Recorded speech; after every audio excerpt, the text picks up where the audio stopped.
बिस्मिल्लाहिर्रहमानिर्रहीम। अस्सलाम वालेकुम दोस्तों।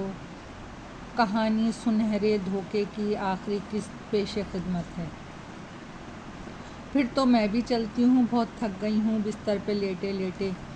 शाना, रात बहुत ज़्यादा हो जाएगी।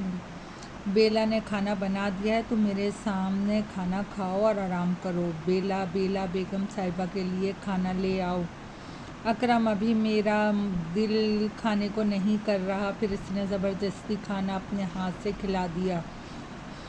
और ये अब दूध का गिलास जल्दी पियो। अकरम का फ़ोन बजा तो वो बाहर सुनने चला गया। इतने में वॉशरूम जाकर दूध का गिलास उलट दिया।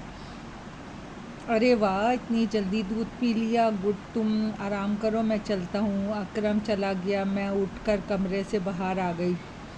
बेला को 3-4 आवाज़ें दी, मगर सन्नाटे के अलावा कुछ भी सुनाई नहीं दिया। हुआ निढाल होके बेड पे गिर गई। औरत मर्द के ज़ोर से हंसने की आवाज़ सुनी तो उठ के बैठ गई।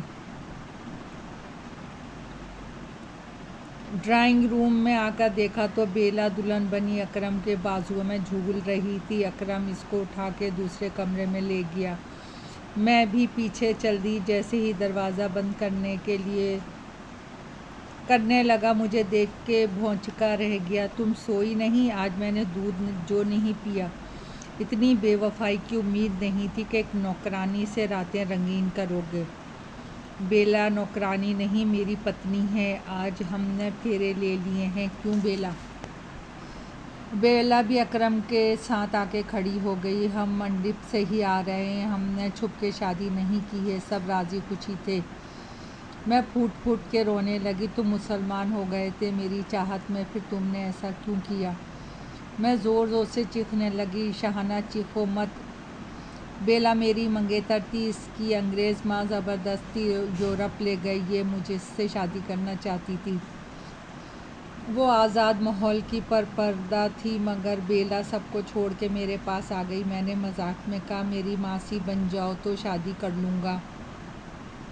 उसने ये भी कबूल कर लिया। मैंने तुम्हारी खातिर माँ बहन को छोड़ा, घर छोड़ा। तुमने मेरी खातिर एक नौकरी ना छोड़ी।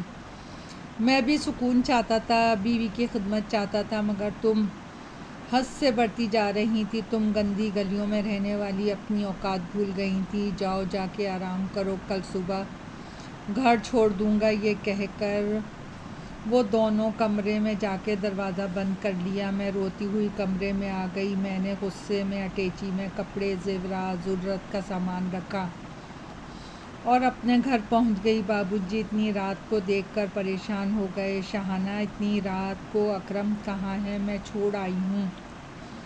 ये कहकर फूट फूट के रो पड़ी। अम्मी बाबूजी पकड़ के मुझे कमरे में ले गए। मेरी आँख खुली तो मेरे ड्रिप लगी हुई थी। शायद दिन निकल आया था। इनको दिमाग की सर्जन को दिखाएं, ज़्यादा देर मत करें। औलाद तो औलाद होती है, चाहे कैसी भी हो। ड्रिप लगवा के बाबूजी एहसान के साथ सर्जन के पास ले गए। डॉक्टर ने मुकम्मल चेकअप के बाद बताया कि मैं दिमाग को मफलूज करने वाली दवाएं क्यों खा रही हूँ। मैंने दवाओं का नाम बताया तो डॉक्टर ने सर पकड़ लिया। आपको मुकम्मल मफलूज करने की दवाएं दी जा रही थी। भगवान ने तुम पे रहम खाया कि तुम बच गई। 2 माह बाद मैं मुकम्मल सेहतयाब हो गई। एक दिन खामोशी से मैं कंपनी पहुंच गई। मैं रावल साहब से मिलना चाहती थी। गार्ड ने बताया वो यूरोप गए हुए, उनकी बेटी बैठी हुई है, इनसे मिल लें। मैं ऑफिस के अंदर पहुंच गई। मेरी आंखें खुली की खुली रह गईं। सीट पे बेला बराबर में अकरम बैठा हुआ था। दोनों ने मुझे हैरत से देखा। मैं कुछ कहे बगैर वापस पलट गई। मैं घर आकर फूट फूट के रो पड़ी। अम्मी बाबूजी को सारी बातें बताईं। मैं शुरू दिन से शादी के हक़ में ना था।